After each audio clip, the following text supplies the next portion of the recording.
Institucionet publike po intensifikojnë përpjekjet për parandalimin e dhunës tek të rinjt përmes një bashkëpunimi më të ngushtë ndërinstitucional. 5 ministri së bashku me organizata dhe partnerë të tjerë nënshkruan një deklaratë të përbashkët me fokus në krijimin e shkollave më të sigurta, promovimin e komunikimit jo të dhunshëm, forcimin e sigurisë digjitale dhe mbështetjen e shëndetit mendor të të rinjt.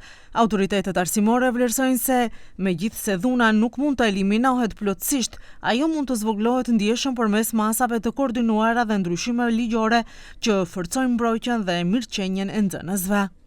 Kemi bërë ndryshime ligjore që i detyrojnë shkollat të planifikojnë aktivitete për të promovuar mirëqenjen e nxënësve, mbrojtjen nga dhuna dhe diskriminimi, si dhe për të përmirësuar komunikimin dhe respektimin e ndërsjellët. Kemi forcuar shërbimet profesionale dhe kemi rivendosur detyrat e gatishmërisë së mësuesve gjatë festave.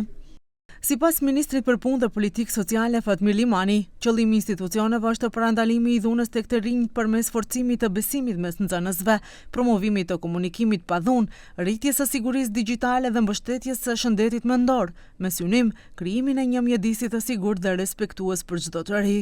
Нашата цел е да действуваме превентивно преку јакнење на довербата во институциите, промовирање на ненасилна комуникација, дигитална безбедност, заштита и ментално здравје и создавање средина во која секој млад ќе се чувствува безбеден и почитуван. Kujtojmë se rastet e fundit të dhunës mes të rinjeve dhe nxënësve në shkollat e vendit kanë ngritur shqetësime serioze për sigurinë e fëmijëve.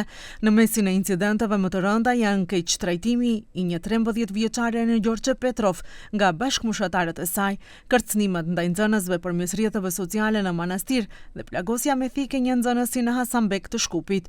Këto raste kanë nxitur reagimin e institucioneve dhe kanë theksuar nevojën për masa më të forta për parandalimin e dhunës mes të rinjve.